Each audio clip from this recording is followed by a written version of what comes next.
이 신호 무시하면 분명 큰돈 날립니다. 무슨 얘기일까요? 일단 이 지표를 먼저 한번 보시죠. 전주 대비 서울 아파트값 하락률 마이너스입니다. 0.02%포인트입니다. 떨어졌습니다. 0.02%포인트. 그런데 추세선을 한번 볼까요? 추세선. 추세선을 보면 8월 21일 0.14%까지 올라갔던 것이 주간 단위로 계속 떨어지고 있습니다. 주간 단위로. 주간 단위로 9월 11일에는 0.13, 9월 18일에는 0.12, 그리고 9월 25일 이번 주죠. 0.10까지 계속 하락. 물론 말입니다. 5월 22일에 0.03%가 오른 이후로 19주 연속 상승한 것은 있습니다. 지금 0.1이라고 하더라도 여전히 상승세입니다.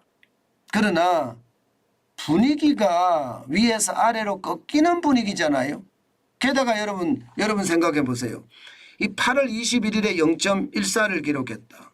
이게 가을 이사철 앞두고 올라갔다 이렇게 생각이 들죠. 그러면서 9월 들어서면서 더 떨어진다. 이건 뭐지? 그런데 계속 떨어지네. 9월 25일까지 떨어지네. 뭐 추석이어서 그런가? 이렇게 생각할 수도 있지만요. 전체적인 투자 심리가 저는 흐트러졌다. 약간씩 무너지고 있다. 이렇게 생각합니다. 제가 그래서 이 신호 무시하면 분명 큰돈 날립니다 하는 것이 지금 다시 0.14까지 올라갔던 서울 아파트 값이 우하향의 어떤 모양새를 가져가기 때문에 시장은 진짜 조심하셔야 된다. 그 말씀을 제가 드리고 있는 겁니다. 그런데 여러분, 이게 서울 아파트가 작년 12월 26일에 마이너스 0.74까지 떨어지고 나서 그나마 반등 하더니 5월 22일 날 0.03%로 플러스가 되고 나서 19주 연속 상승하고요. 그리고 지금 0.14를 고점을 기준으로 해서 다시 거꾸로 떨어지고 있다는 것은 반드시 여러분 생각해 보셔야 됩니다. 반드시 생각해 보셔야 돼요. 이게 서울만 이렇게 떨어지는 거 아니거든요.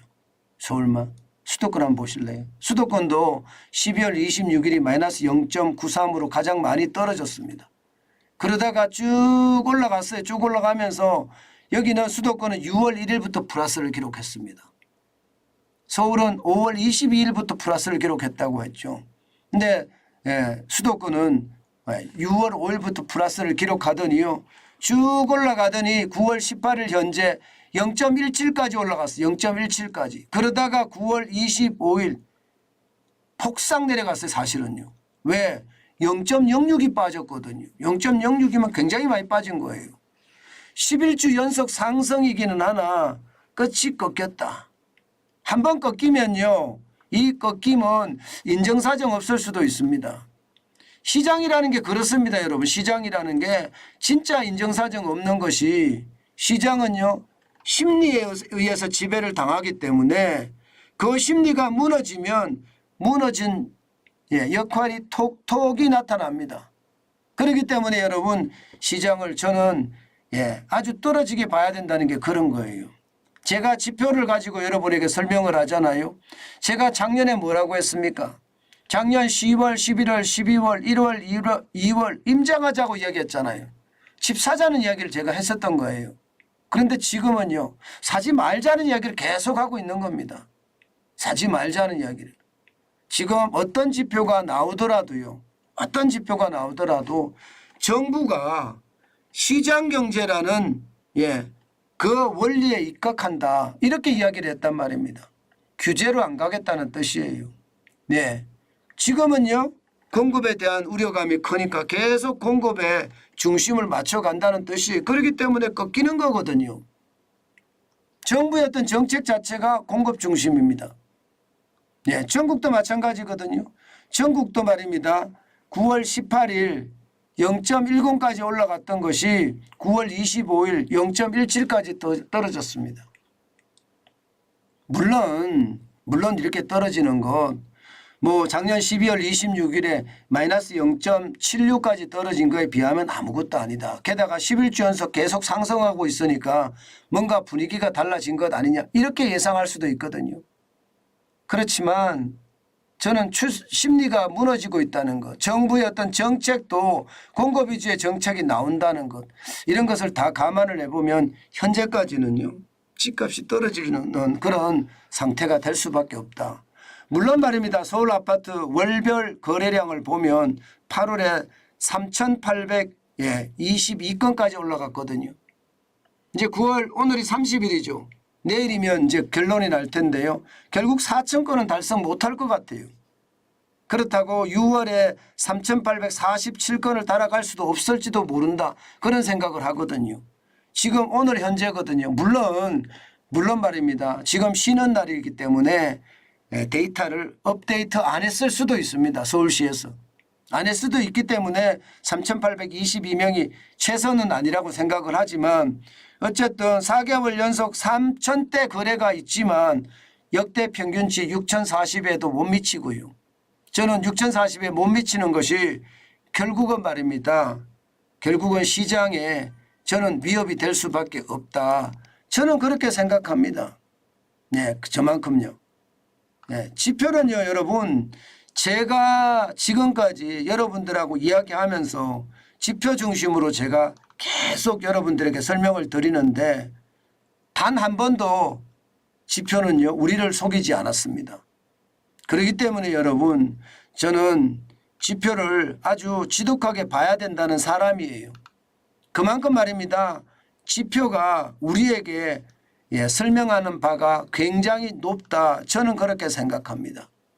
그만큼 말입니다. 지표는요. 거짓말 못합니다. 저는 그 거짓말 못하는 것을 우리가 반드시 명심을 해야 된다고 생각해요. 그것을 단순하게 너무 쉽게 지표를 보고 너무 쉽게 지표를 넘어가면요.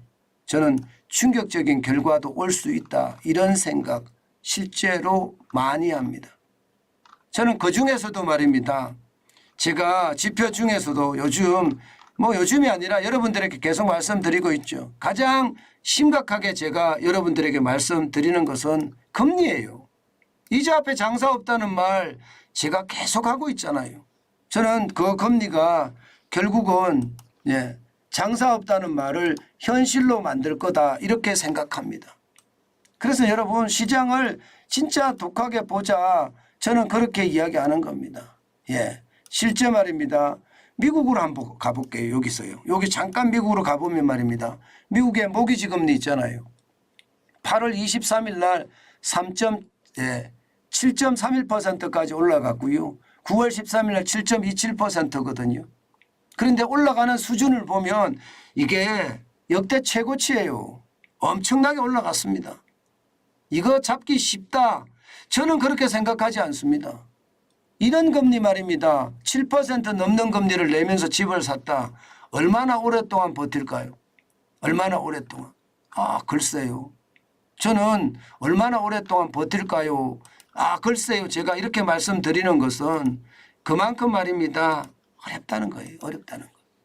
이자 앞에 장사 없다는 말을 제가 지속적으로 여러분들에게 하잖아요. 저는 그게 현실이 돼 가기 때문에 그런 거라고 생각합니다. 집은요. 지표가 변할 때 굉장히 조심하셔야 돼요. 너무 말입니다. 지표가 변했는데 시장의 어떤 친구의 말이나 그렇게 따라가는 것은 방법이 아니라고 저는 봅니다. 그만큼 중요하다. 저는 그렇게 생각합니다. 이 신호 무시하면 진짜 낭패 볼 수 있다가 현실이 된다는 것 다시 한번 말씀 올립니다.